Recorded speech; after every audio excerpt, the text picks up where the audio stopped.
साहब farmer urban development secretary रहे हैं दिल्ली सरकार के। एचएस फुल्का साहब हैं जो कि स्पोक्स पर्सन है आम आदमी पार्टी के। रमाकांत यादव जी हैं जो कि एक सीनियर और वरिष्ठ वकील हैं।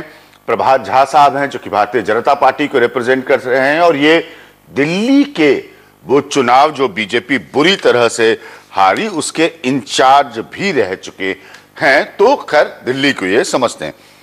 सुधीर कृष्ण जी आपसे, और मैं इसीलिए कहना चाहता हूं भाई आप लोगों को हम बताने और समझाने की कोशिश करेंगे, क्योंकि क्या होता है ना, बड़ा तकनीकी मामलों में और तकनीकी जबान में इसको उलझा दिया जाता है। एक वरिष्ठ फॉर्मर ब्यूरोक्रेट से सबसे पहले पूछते हैं, ये झगड़ा या ये मसला क्यों हो रहा है आपके हिसाब से? मतलब ये होने की वजह तो जैसे हम लगता है कि ये आपस की पर्सनैलिटी क्लैशेस भी हो सकती हैं। हाँ। या मिसअंडरस्टैंडिंग भी हो सकती हैं। हाँ। और मिसअंडरस्टैंडिंग के तौर पर क्या? मैं आज अखबार के बहुत सारे आकलन पढ़ रहा था इस विषय पर। तो मैं ये कहूँगा कि इसका थोड़ा एक बैकग्राउंड भी है, हिस्टोरिकल बैकग्राउंड भी है। हाँ। और वो ये है कि हमने जब इंडिपेंडेंस हमें मिली जी, तो हमने लीगेसी छोड़ी नहीं पूरी तरह से। हमने शासन तंत्र को जो अंग्रेजों से हमें मिला, हाँ, उसको हमने करीब करीब वैसे ही चालू कर दिया और धीरे धीरे तब्दीलियां करते आए।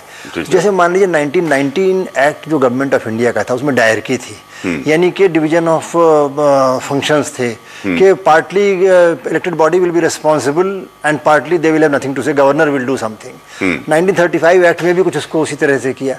तो अभी ये सिचुएशन हम उसको कैरी कर रहे हैं कि इलेक्टेड गवर्नमेंट कुछ हद तक उसके पावर हैं, कुछ हद तक नहीं है। ये क्लैरिटी दिल्ली में बच गई है, वो बाकी जगह क्लियर हो गया है। तो ये तो फंडामेंटल प्रॉब्लम है। लेकिन और इस प्रॉब्लम को लेके हमने 1947 से अब तक गुजार दिए। तो ये मामला कभी न कभी तो इस हद तक आना ही था, आज नहीं तो कल आना था। ये तो एक बात हो गई है। लेकिन ये दुख की बात है कि ये ऐसा हुआ। दुख इसलिए कि सफरर जो है जनता है और ये जो ब्यूरोक्रेट्स हैं वो भी सफरर हैं।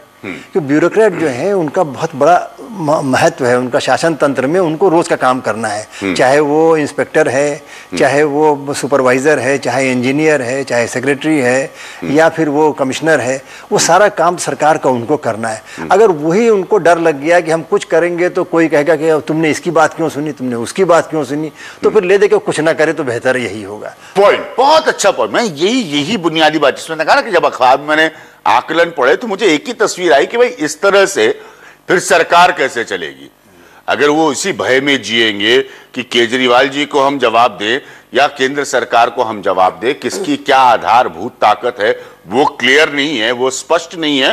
तो उनके लिए तो सबसे बड़ी समस्या है। रमाकांत यादव जी आपसे भी वही प्रश्न, क्यों हो रही है समस्या? अब तो बहुत कानूनी दांव पेच में आ चुका है, कोई आज की नई नहीं।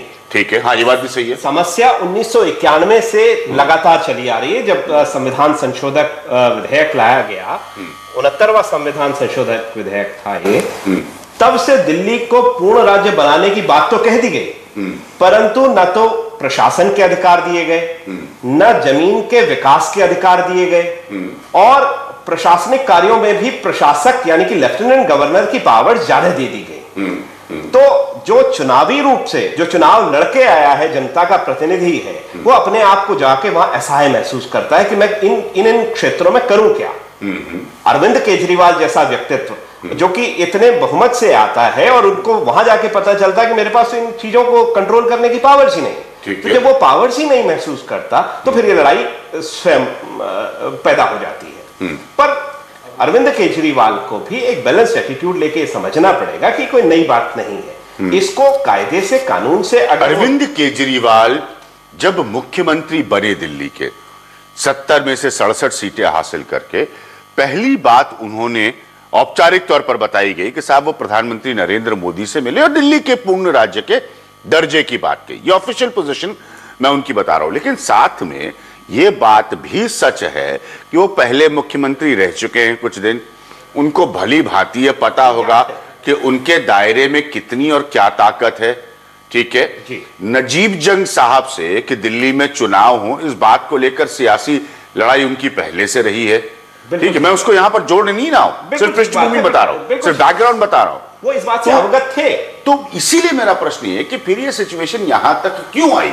मैं भी कुछ देर में एक रिपोर्ट दिखाऊंगा जो इस बात को सूत्रों के हवाले से कहने की कोशिश करिए कि अफसर छोड़कर बाहर आना चाहते हैं दिल्ली सरकार से। ठीक बात। देखिए, बात यह है कि अरविंद केजरीवाल ने अगर देखा जाए तो चुनाव मुद्दों पर लड़ा, और उन मुद्दों में से आधे मुद्दों की ताकत उनके पास थी नहीं। आज जब उन्हें यह बात दिख रही है कि वो उन मुद्दों को पूरा नहीं कर सकते, उन वायदों को पूरा नहीं कर सकते, तो वो जाके इस जंग के तहत अपना दोनों लोगों ने बहुत इंटरेस्टिंग पॉइंट रखा है, सुधीर कृष्ण जी ने और रमाकांत यादव जी ने। पुलकर साहब, आपका बचाव हम सुनना चाहेंगे। इन्होंने ये बात रखी कि समस्या पुरानी है, आपको संतुलन से चलना चाहिए अरविंद केजरीवाल साहब को। इन्होंने भी कहा कि ये समस्या पुरानी है, तो आपको तो पता होना चाहिए था कि आपके दायरे में क्या क्या है और क्या क्या नहीं है। लोगों में धारणा ये जा रही है कि देखिए, केजरीवाल साहब मुख्यमंत्री हैं दिल्ली के, बड़ी मेजॉरिटी के साथ बैठे हैं और अपने अफसरों से लड़ रहे हैं। देखिए, बात यह है, ये बड़ी अच्छी तरह मालूम है दिल्ली सरकार को और केजरीवाल जी को कि संविधान के तहत उनके पास क्या क्या पावर्स हैं। अब जब दिल्ली सरकार शुरू हुई तब ये चीफ सेक्रेटरी की जो अपॉइंटमेंट का इशू आया, तो इन्होंने, दिल्ली सरकार ने एक अफसर को मांगा, तो जो सेंट्रल सरकार ने कहा कि आप नहीं किसी और को चुनिए, तो इन्होंने दूसरा मांग लिया, तो वो उस अफसर को अपॉइंट कर दिया गया। अब बात क्या है कि जो चीफ सेक्रेटरी है वो रूल 6 जो ट्रांजैक्शन ऑफ बिजनेस रूल है उसके तहत जो काउंसिल ऑफ मिनिस्टर, मतलब कि जो कैबिनेट है दिल्ली की, उसका सेक्रेटरी चीफ सेक्रेटरी है।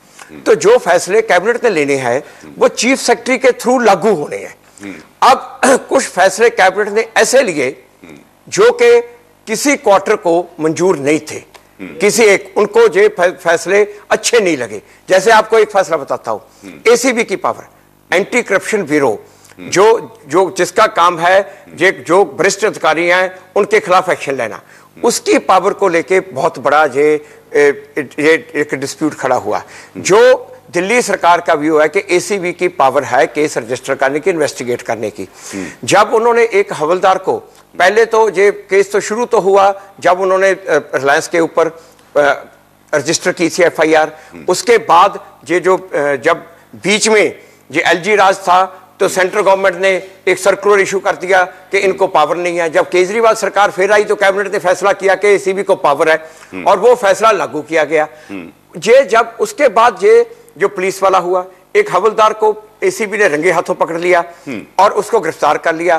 पुलिस ने केस रजिस्टर कर दिया किडनैपिंग का। जब वो कोर्ट में गए, कोर्ट ने कहा एसीबी को इख्तियार है, एसीबी को उसकी कस्टडी दे दी। जब ये बातें थी तो किसी ना कहीं, किसी ना किसी क्वार्टर में यह सोचा गया कि कैबिनेट के फैसले को चीफ सेक्रेटरी के जगह पे रोक लो। तो चीफ सेक्रेटरी आप ऐसा अपॉइंट करो। कौन सा क्वार्टर है? कौन सा? Obviously central government BJP, central government BJP, क्योंकि प्रभात जी मौजूद है। मैं आपको बताऊं अब ये अगर वो चीफ सेक्रेटरी अपनी मर्जी का अपॉइंट करते हैं, कैबिनेट फैसला लेगी, चीफ सेक्रेटरी इसके ऊपर बैठ जाएगा, मैं इसको लागू नहीं करता, मैं तो पहले LG की परमिशन लूंगा, मैं तो पहले सेंट्रल गवर्नमेंट को लिखूंगा, मैं इसको लागू नहीं करता। तो ये वाली जो सिचुएशन है ये राइज करने की कोशिश की जा रही है। और दूसरी बात ये जो देखो, संविधान के मुताबिक, संविधान को दिल्ली हाई कोर्ट की जजमेंट ओम प्रकाश पावा ने यही अब जो धारा 239 AA है इसको इंटरप्रेट किया और बड़ा क्लियरली उन्होंने ये बात कही है कि 2 कैटेगरी को छोड़ के, एक तो रिजर्व सब्जेक्ट जिसमें पुलिस आती है, लॉ एंड ऑर्डर आता है, लैंड आती है, उसमें LG की फाइनल अथॉरिटी है। दूसरा, जो कोई कानून कहता है कि LG खुद फैसला करेंगे, ये 2 कैटेगरी को छोड़ के बाकी सभी के सभी सब्जेक्ट में जो आर्टिकल 239 AA और 163 जो कि स्टेट गवर्नर को पावर है वो सेम है। सिर्फ एक उसमें एक्सेप्शन है कि अगर किसी फैसले से जो लेफ्टिनेंट गवर्नर सहमत नहीं होते तो वो अपने आप नहीं उसको रद्द कर सकते, वो प्रेसिडेंट को भेजेंगे। ठीक है, वो और यहाँ पे उन्होंने प्रेसिडेंट, जैसे मैंने कहा, इसलिए मैंने सुधीर अपने आप रद्द कर दिया कि सरल होता रहे, अपने आप रद्द कर दिया, ये पेचीदगियों में नहीं फंसे। बहस मैंने आपको पॉइंट बहुत इत्मीनान से सुना। प्रभात झा जी के पास नहीं जा पा रहा हूं, रमाकांत जी आप कुछ कहना? देखिए, धारा 44 में दिल्ली का प्रशासक जो कि लेफ्टिनेंट गवर्नर है वही मुख्य शासक है। और वो चीफ मिनिस्टर की पावर्स को ओवर रूल कर सकता है इन सर्टेन सब्जेक्ट। बहुत क्लियर कानून है। बेशक धारा 239 AA में भी ये प्रोविजन दिया गया है कि अगर कोई पुराना कानून है जो 239 से पहले से मौजूद है तो वो प्रिवेल करेगा। तो अगर वो प्रोविजन है और पहले से भी था, तो आज इसमें नई समस्या कैसे आ गई? और एक नया चीफ सेक्रेटरी आया है या दूसरा नया चीफ सेक्रेटरी आ जाएगा, एक ब्यूरोक्रेट का चेहरा ही बदलेगा ना, कानून तो नहीं बदल जाएगा। अब हर चीफ सेक्रेटरी के साथ इन्हें समस्या आ रही है, हर किसी ब्यूरोक्रेट के साथ आ रही है, पुलिस के साथ आ रही है। तो इन पॉइंट्स पर आऊंगा, क्योंकि आपने फुल्का साहब ने कहा कि साहब मुख्य सचिव जो हैं वो फैसला वो उनके हिसाब से रखवाएगा, मतलब अतः बीजेपी के हिसाब से रखवाएगा, और ये जो फैसले ले रहे हैं वो उसको कार्यान्वित नहीं कर रहे हैं। यही हमेशा से कंप्लेंट बनाने का करने यही है ना सरल आकलन। नहीं तो फिर वही मैंने कहा ना, ये कानून वो कानून मैंने फंसे। तो मैं प्रभात झा जी को लाऊंगा, फिर आपके पास आऊंगा। प्रभात झा जी, अब आप रिस्पॉन्ड करिए। फुल्का साहब ने कानूनों को कोट करते हुए ये पोजीशन रखी है। आप स्वयं एक जानकार व्यक्तियों में से मैं हमेशा आपको मानता हूं, आप रिस्पॉन्ड करिए। हमने जितने भी संविधान के जानकार से, अभिज्ञान जी, 3 दिन से मैं ये चर्चाएं सुन रहा हूं आपके चैनल्स पर, सभी ने ये कहा है कि इनक्रोच करने का अधिकार किसी को नहीं है। ठीक है, सारे संविधान में स्थितियां क्लियर है कि वर्तमान में दिल्ली केंद्र शासित राज्य है, तो यहां पर लेफ्टिनेंट गवर्नर का क्या है और यहां पर मुख्यमंत्री इलेक्टेड है, तो उनका क्या रोल है। अब संविधान में जब रोल स्पष्ट है, तो समस्या का समाधान करने वाले यदि स्वयं समस्या बन जाएंगे तो कैसे होगा। प्रॉब्लम यहां यह है कि हम चाहते हैं कि हम इलेक्टेड हैं तो हम संविधान को दरकिनार करके काम करें, ऐसा संभव होता नहीं है। अगर कोई बात है, क्या मनीष सिसोदिया के हस्ताक्षरित 2 नाम नहीं थे, एक नाम शकुंतला गैमलिन का और दूसरा परिमल जी का, अब उसमें से चॉइस थी, अब उन्होंने शकुंतला को सीनियरिटी के आधार पर बना दिया। अब इसमें कौन सा अपराध हो गया है। और बात रही 10 दिन की थी, अब 3 दिन बीत ही गए हैं। लड़ाई लड़ना है, और जब किसी व्यक्ति का व्यक्तित्व ही लड़ाई करने वाला बन जाए तो आप उसमें कुछ भी दखलंदाजी नहीं कर सकते। कानून, संविधान सब छोटा हो जाता है जब व्यक्ति का ईगो बड़ा हो जाता है। यहां प्रॉब्लम सिर्फ यह है कि अरविंद जी के बारे में मैं विरोधी होने के नाते कहूंगा, आप आम आदमी से बात करिए, वो कहते हैं पुलिस से इनका पंगा, लेफ्टिनेंट गवर्नर से इनका पंगा, कानून से इनका पंगा, संविधान को ये देखना नहीं चाहते हैं, अपने यार दोस्तों से इनका पंगा। सवाल क्या, कभी कभी प्रवृत्ति बन जाती है, और ये प्रवृत्ति तो बदल सकती है, लेकिन अरविंद केजरीवाल जी की प्रकृति बन चुकी है विरोध करना, एक उनका स्वभाव बन गया है, और दुर्भाग्य से वो नहीं भूल पाते हैं, चलाने की कोशिश कर रहे हैं। प्रभात जी, इस पर रिस्पॉन्ड करिए। उनका एक गंभीर आरोप है कि एलजी दिल्ली की सरकार अपने हिसाब से चलाने की कोशिश कर रहे हैं। क्या ये बात सही है? अगर जी, एकदम गलत, इसलिए कि एलजी संविधान के हिसाब से चल रहा है। अगर एलजी गलत कर रहे होते हम भी बोलते। संविधान में स्थितियां स्पष्ट हैं, चाहे वो 239 धारा 239 हो या अन्य कोई धारा, जो भी एक्ट हैं, जो वर्क्स डिवीजन करने के पावर्स हैं, सारे सब देखेंगे। फुल्का साहब भी संविधान के ज्ञाता हैं, अन्य जो पैनल में बैठे हैं। सवाल यह है कि क्या इतनी बड़ी बात थी ये, क्या ये बैठ के नहीं समझाया जा सकता था, या बात नहीं की जा सकती थी। प्रॉब्लम यह है कि मेरी ही चलेगी और मेरे सिवा किसी की नहीं चलेगी, मैं संविधान को भी धक्का बता सकता हूं। यह बात जब आ जाती है, वो एक इलेक्टेड है, मुख्यमंत्री अगर एनार्की क्रिएट कर दे तो मुझे लगता है समस्या का समाधान कौन करेगा। मैंने कभी नहीं सोचा था कि अरविंद केजरीवाल जी एनआरके पैदा करेंगे, और इसीलिए आज सफर कौन कर रहा है, जनता कर रही है। अभी आपने कहा कि 20 से 25 यहां पर कोई नौकरशाह आना नहीं चाहते हैं, ऐसी स्थिति क्यों बनी? क्या स्वयं आईआरएस नहीं थे, क्या स्वयं नौकरशाह नहीं थे, क्या उनके साथ ये व्यवहार होता तो अच्छा लगता? सवाल क्या है, ऐसा समझना चाहिए। मैंने फुल्का साहब को पूरा समय दिया। प्रभात जी, आप जी को, कृष्णा जी, आपको बहुत जरूरी है। मैं भी कहना चाहूंगा हाँ, कि ये जो विवाद है, इसमें एक झलक ये मिलती जा रही है कि अधिकारी जो हैं वो इस पार्टी के ही आदेश सुन रहे हैं। कोई कह रहा है ये बीजेपी की बात सुन रहे हैं, कोई कह रहे हैं। सही बात, इसलिए मैं कहा एक अफसर, एक ब्यूरोक्रेट की आवाज आना बहुत जरूरी है, क्योंकि वो तो आ नहीं सकते कार्यक्रम में। जी हाँ, ये सब चीजें जो है ये अच्छी नहीं है शासन के लिए और देश के लिए भी, क्योंकि ब्यूरोक्रेट जो है उनका जो फंडामेंटल उनका डेफिनेशन है कि वो ए पॉलिटिकल है, उनका किसी राजनीति ऐसे होते नहीं वैसे अफसर, मगर ऐसा नहीं, उनको कलर देने।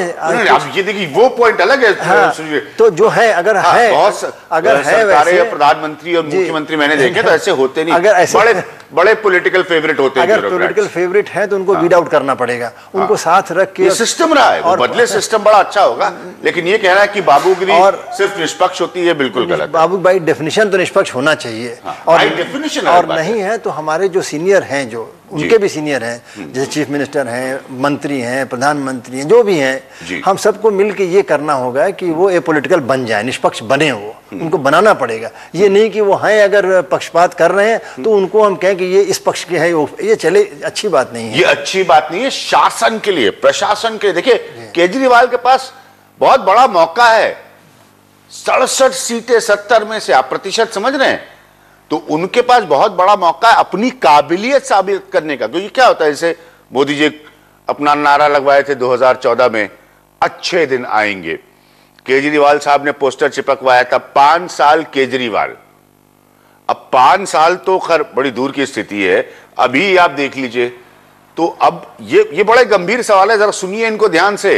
हाँ, 5 साल केजरीवाल, मोदी जी अच्छे दिन आएंगे, यही सब तो गवर्नेंस के प्रश्न है, असली पॉलिटिकल बयानबाजी नहीं, ये प्रश्न है। नीता शर्मा की ये रिपोर्ट बता रही है कि किस तरह से अफसर दिल्ली सरकार से छुटकारा पाना चाहते हैं। ये सूत्रों के हवाले से ये स्टोरी है नीता शर्मा की, हमारे जर्नलिस्ट की, जरा ये स्टोरी देखिए।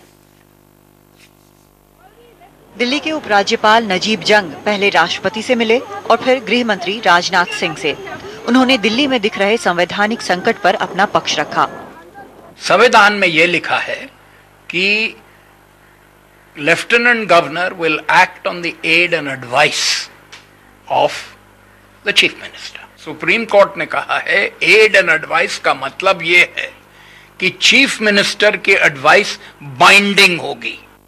वैसे गृह मंत्रालय के सूत्र इस विवाद में केजरीवाल सरकार की तरफ उंगली उठा रहे हैं। सूत्रों का कहना है अफसर दिल्ली सरकार के बाथत काम करने को तैयार नहीं हैं। कम से कम 20 अफसर दिल्ली से बाहर पोस्टिंग की कोशिश कर रहे हैं। उनके मुताबिक सरकारी रवैया ऐसा है कि या तो उनकी सुनो या भुगतो। केंद्र सरकार फिलहाल इस मामले में बीच में पड़ना नहीं चाहती, लेकिन इसी दौर में कम से कम 3 अफसरों शकुंतला गैमलिन, अनिंदो मजूमदार और राजेंद्र कुमार को लेकर दिल्ली सरकार और नजीब जंग बिल्कुल आमने सामने आ चुके हैं। राज्य सरकार का तर्क है कि अफसरों की नियुक्ति का अधिकार उसका है। दिल्ली के उपराज्यपाल और दिल्ली सरकार के बीच की लड़ाई गृह मंत्रालय तक आ गई है।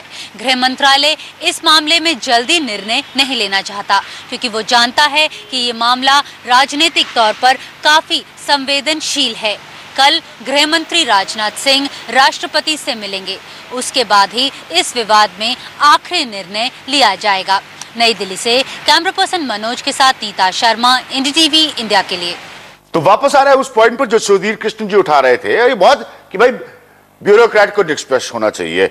नीता की स्टोरी सूत्रों के हिसाब से बता रही है कि 20 से ज्यादा लोग ब्यूरोक्रेट्स जो है, अफसर जो है, वो नहीं चाहते दिल्ली सरकार में काम करना। एक ग्राफिक नीता की रिपोर्ट का साफ साफ कह रहा है कि सुनो या भुगतो।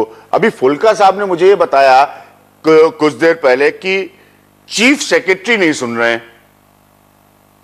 यह रिपोर्ट कह रही है कि बाकी अफसरों पर दबाव है, सुनो नहीं तो नतीजा भुगतो। तो अब यह बड़ा रमाकांत जी, बड़ा विरोधाभास है, क्योंकि कानून इसमें आएगा। गृह मंत्री कल मिलेंगे राष्ट्रपति से, इन लोगों की आज मुलाकात हो चुकी है। जैसे सुधीर जी ने शुरुआत में कहा, बिल्कुल सही बात है कि किसकी कितनी ताकत है, किसकी कितनी हैसियत है, कानून के स्पष्ट दायरे में वो परिभाषित होगी ही होगी, डिफाइन होगी ही होगी। देखिए, कानून बहुत स्पष्ट है। हाँ। आप कानून को मोड़ तोड़ के बात नहीं कर सकते। आप पहले दिन मोदी जी से मिलने जाते हो कि साहब मुझे पूर्ण राज्य दो, हाँ, और ये अधिकार, ये अधिकार दो। तो जिस दिन आप ये कहते हो ये अधिकार दो, इसका मतलब आपको ये ज्ञात है कि आपके पास ये अधिकार नहीं है। ठीक है। और जब आपके पास ये अधिकार नहीं है, तो आप उनकी लड़ाई को संवेदनशील बना के जनता के समक्ष ऐसे प्रस्तुत कर रहे हो। नहीं, तो फिर क्या बताओ, आप एक वकील हैं, लेकिन फिर भी पूछना चाहूंगा, सुधीर कृष्ण जी से भी पूछूंगा सवाल। नहीं तो फिर क्या मसौदा ये तैयार किया जा रहा है कि हम ये नहीं कर पाए, हम ये नहीं कर पाए, हम ये नहीं कर पाए, यही हो रहा है। नहीं कर पाए, क्योंकि हमारे पास ये ताकत नहीं थी, वो ताकत नहीं थी, ये ताकत नहीं थी, एलजी इंटरफियर कर रहे थे, अफसर हमारी सुन नहीं रहे थे। क्या यही हो रहा है, यही हो रहा है कि इन्होंने पहले वायदे इतने सारे कर डाले कि उन वायदों को देख के आज लग रहा है कि हम ये सब काम तो कर ही नहीं सकते, हमारे पास ये अधिकार है ही नहीं। ठीक है, हम इसका एक ठीक ढंग से हल निकालने की बजाय मुद्दे को इतना ज्वलनशील बना दें, इतना संवेदनशील बना दें कि जनता को कम से कम ये कह सकें साहब हम ये काम इसलिए नहीं कर पाए, को काम नहीं करने दिया, हमें अच्छे आदमी थे, काम नहीं करने दिया। सुधीर कृष्ण जी, क्या ये रणनीति हो सकती है? अब हम सियासत की बात करें, मैं पूरा समय दूंगा। जहां तक रणनीति की बात है, वो अच्छा शासन और जनता को उसकी समस्याएं दूर करने की व्यवस्था देना है, जो कि ब्यूरोक्रेसी में बहुत ताकत है। भारत की ब्यूरोक्रेसी जो है, मेरा ये मानना है कि among the good ones in the world ऐसे है।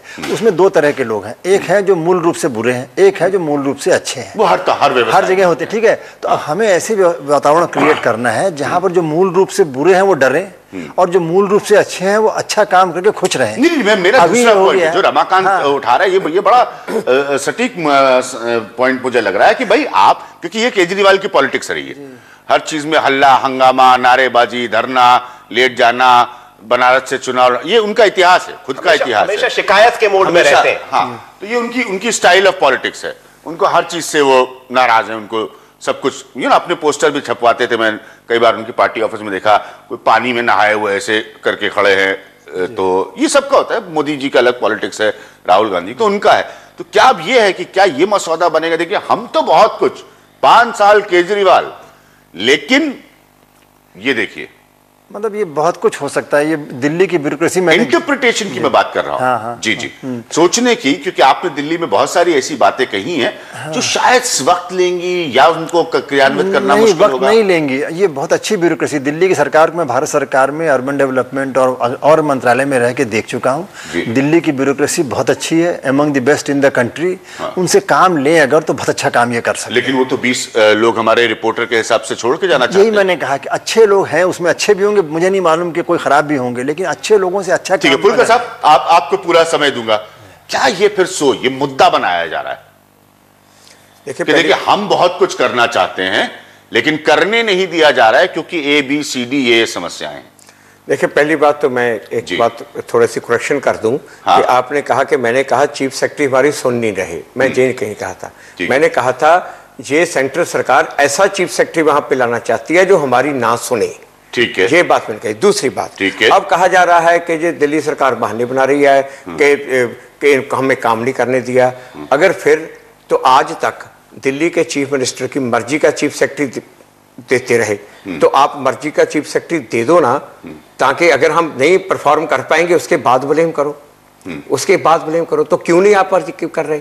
आज तक कभी नहीं हुआ। जहां पांडिचेरी की एग्जांपल दी जा रही है, दिल्ली की एग्जांपल दी जा रही है, मगर आज तक कभी ऐसा नहीं हुआ कि चीफ मिनिस्टर की मर्जी का नहीं, LG की मर्जी या सेंटर की मर्जी का चीफ सेक्रेटरी वहां पे अपॉइंट हुआ हो। तो ये वाली बात, तो ये इसमें मुद्दे में पहली बात, ये जो असल की बात है कि हर मुद्दे में जहां पे काम ना होने दिया जाए, ये बात। अच्छा, दूसरी बात, पहली बात तो मैं आपकी रिपोर्ट से सहमत नहीं हूं कि 20 अफसर यहां से जाना चाहते हैं। हो सकता है 2-4 जाना चाहें, उसमें 2 कैटेगरी के होंगे।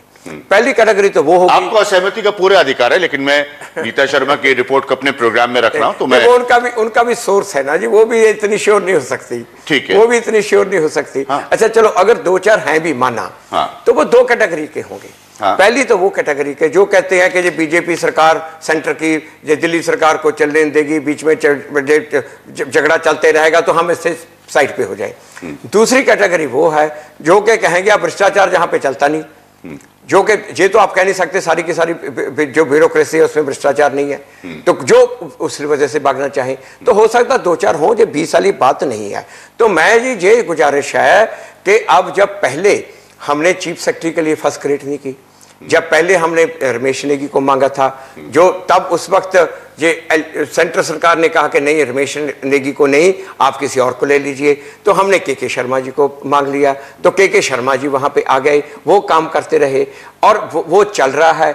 और अब इसके लिए ये बीच में जो ऐसी बातें हुई हैं जो मैंने कहा है, जो कि डायरेक्टली जो कंट्रोल ब्यूरोक्रेसी को LG साहब ऑर्डर देके अपनी मर्जी से काम कराना चाहते हैं, बाईपासिंग ठीक है, बाईपासिंग जो दिल्ली की सरकार, लोकतंत्र से चुनी हुई सरकार, मैं रिजर्व सब्जेक्ट की बात नहीं कर रहा। ठीक है, मैं वो मुद्दे अगले सेगमेंट में आ रहा हूं। एक मिनट, मैं समझ रहा हूं आपकी बात का सारांश अभी तो ये है कि अगर चीफ सेक्रेटरी आपका हो, सरकार दौड़ने लगेगी। ठीक है, एक मिनट, मैं समझ रहा हूं। हाँ, देखिए, एलिजिबिलिटी की बात नहीं कर रहे हैं, ये योग्यता या अहर्ता की बात नहीं कर रहे हैं, ये नामों की बात कर रहे हैं। चीफ सेक्रेटरी के पास एक अहर्ता होनी चाहिए ताकि वो उस पद पर स्थापित किया जा सके।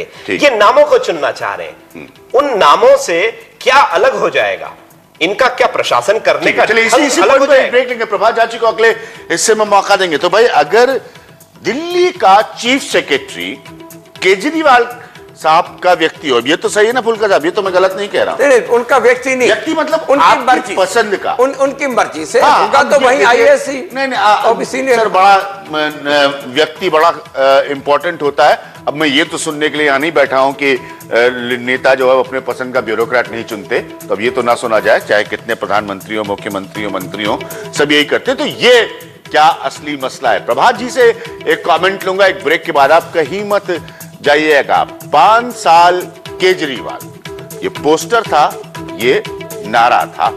आपने उन्हें 67 सीट 70 में से दी। जनता सर्वोपरि है, वो 282 सीट नरेंद्र मोदी को दे सकती है, वो 67 सीट केजरीवाल को दे सकती है। लेकिन दोनों से फिर सवाल आप ही को पूछना है। मैं वापस आ रहा हूं एक छोटे से ब्रेक के बाद।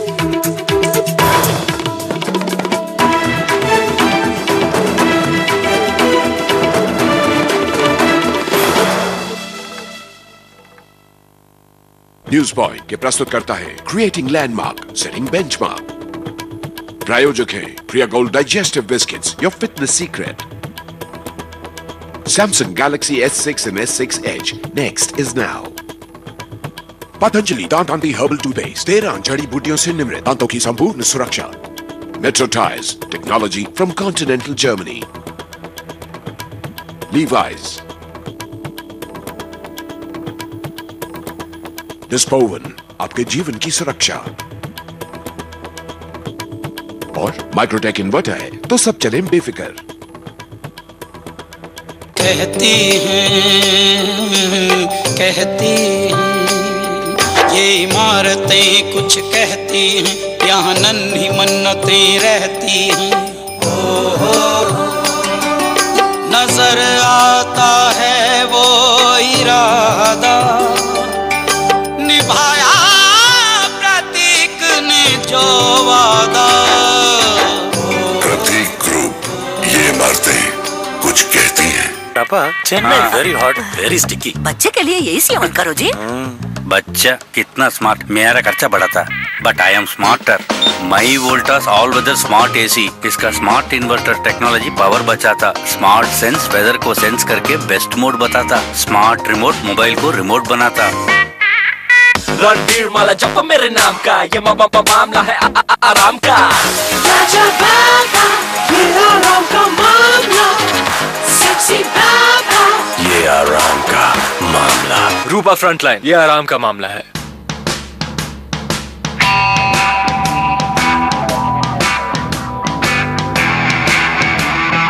They say I need to settle down, I'd rather leave this town and I ride,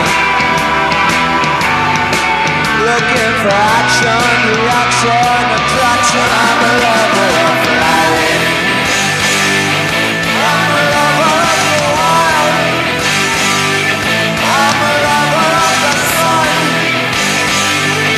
I'm a lover of the ride. Heroes Cafe Racer Splendor Pro Classic for the lover of life. इस उम्र में कमजोर पाचन और gas आम है।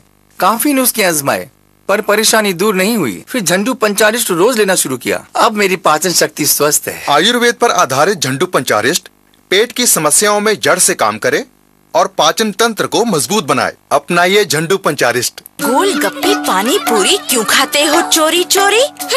जब घर में एवरेस्ट की पानी पूरी, अब नो चोरी चोरी। घर में आई एवरेस्ट की पानी पूरी। एवरेस्ट पानी पूरी मसाला, टेस्ट में बेस्ट मम्मी और एवरेस्ट। यही तो है शानो शौकत का नया अंदाज। खाओगे तब न जानोगे, ये है पानीशाही पान मसाला। से जंग इन सब में क्या सरकार सफर कर रही है, दिल्ली की जनता सफर कर रही है? क्या मसला ये है कि भाई चीफ सेक्रेटरी जो है वो चीफ मिनिस्टर जैसा चाहते हैं वैसा ही होना चाहिए? ये बड़े गंभीर विषय है। दिल्ली के पास मुख्यमंत्री के तौर पर, दिल्ली के मुख्यमंत्री के पास क्या क्या ताकत है, ये केजरीवाल साहब को पहले से बहुत भली भांति पता होंगी। तो अब ये कहना कि एलजी उनकी सरकार के को चलाने में इंटरफियर कर रहे हैं, ये एक बहुत बड़ा मसला है। मैं प्रभात झा जी से पूछना चाहूंगा, क्या आपको लगता है प्रभात जी कि सारी जंग इस बात की है कि मुख्य सचिव हमारा नहीं है?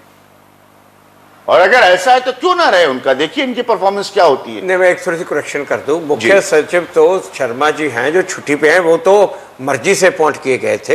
हाँ। अब जो नए मुख्य सचिव को एक्टिंग किया है गैमलन जी को, वो उसके बात पे झगड़ा था, वो अब वो भी एक्सेप्ट कर लिया। वो भी आज इन्होंने क्लियरली कह दिया चीफ मिनिस्टर और डिप्टी चीफ मिनिस्टर ने कि हमें अब ये चलेंगे जितनी देर शर्मा जी नहीं आते छुट्टी पे हैं। ठीक है, तो मैं मतलब अब तो सारा मसला सॉल्व है।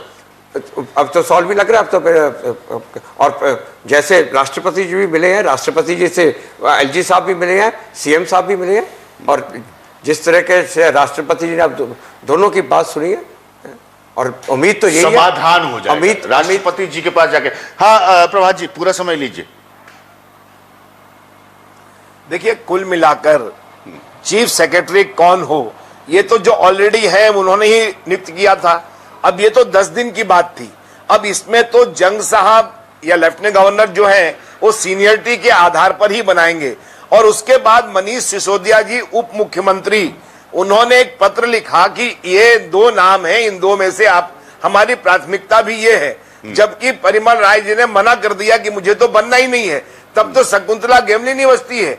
दूसरा, किसी व्यक्ति विशेष में इतना इंटरेस्ट होना, मुझे लगता है कि ये 10 दिन की बात थी। सवाल ये नहीं है, सवाल वो एक झटका देना चाहते हैं कि संविधान से आप डरो, मैं नहीं डरता हूं, मेरे को तो 67 सीटें मिली हैं, इसमें तो कोई दो मत है ही नहीं, डेमोक्रेसी में उनके राइट्स। लेकिन वो ये भूल जाते हैं कि यह केंद्र शासित राज्य है, दिल्ली के कुछ अपने पहलू हैं, दिल्ली के कुछ अपने संविधान हैं, जिसके कारण कुछ अड़चने उनको आएंगी, अन्य राज्यों में नहीं है। और आज जो लेफ्टिनेंट गवर्नर यहाँ पे सबसे बड़े प्रशासक के रूप में है, सारे संविधान जो लेफ्टिनेंट गवर्नर रहे हैं या जो मुख्य सचिव रहे हैं, वे सारे ये कह रहे हैं कि थोड़ी सी गलती इसमें अरविंद केजरीवाल जी जल्दी कर रहे हैं। और जैसा आपने कहा कि हर बात का विरोध करना अगर मेरा स्वभाव बन जाए तो मैं हर चीज का विरोध करूंगा और विरोध करके अपनी सुपरमेसी दिखाऊंगा। ये स्वभाव कम से कम लोकतंत्र में नहीं चलता है। बिल्कुल वक्त नहीं, 10 सेकंड में सबसे कमेंट दिल्ली को इसको, आप खुद दिल्ली को इसको सफर नहीं करना चाहिए। आप खुद कह रहे हैं कि सब कुछ समाधान हो गया, तो फिर क्या ये मुद्दा बनाया जा रहा था सर? नहीं, बात मुद्दे बनाने की नहीं थी। हाँ। बात ये थी जब उन्होंने बिना इनकी मर्जी के, पहली बात तो ये जो कह परिमल रॉय जी ने मना नहीं किया था, वो मना किया था एक और उनसे सीनियर सेक्रेटरी थे नैनी ढिल्लों, उन्होंने सबसे सीनियर वो थे, उन्होंने मना किया था, और ये इन्होंने मना नहीं किया था। बात ये है कि पहले तो बिना चीफ मिनिस्टर की मर्जी के चीफ सेक्रेटरी की अपॉइंटमेंट की गई, उसके बाद बिना चीफ मिनिस्टर की मर्जी के सीधा सेक्रेटरी सबसे को बोल के ऑर्डर निकलवाया गया। मर्जी सर, बिना चीफ मिनिस्टर के थ्रू मर्जी पर बहस होगी, और वो तो कह रहे सॉल्व हो गया, तो फिर तो खाली मुद्दा था। तो मैं कहता ये मुद्दा कभी सॉल्व नहीं हो सकता। नीता शर्मा की रिपोर्ट बड़ी आर्टिकुलेट है। हाँ। कि ये मुद्दा अलाइव है, ज्वलंत है और रहेगा। एक आईएएस आज फियरफुल है। मेरा बस ये कहना है कि हमें ऐसा वातावरण बनाना है कि अधिकारी अच्छा काम कर सकें और कॉन्फिडेंस से काम करें और जिम्मेदारी से काम करें, और बहाना ना उनको मिल जाए काम ना करने। 2 सेकंड का समय शिवानी जी आपसे मांग रहा हूं। 5 साल केजरीवाल सरकार, अभी कुछ ही वक्त हुआ है और इतने सारे टकराव। बाकी आप सर्वोपरि हैं, आप करिए, अपना मन बनाइए और अपना फैसला करिए। फिलहाल वो कह रहे हैं समस्या का समाधान हो गया, यहां लग रहा है राष्ट्रीय मुद्दा बन गया। ये थी हमारी आज की बहस न्यूज़ पॉइंट।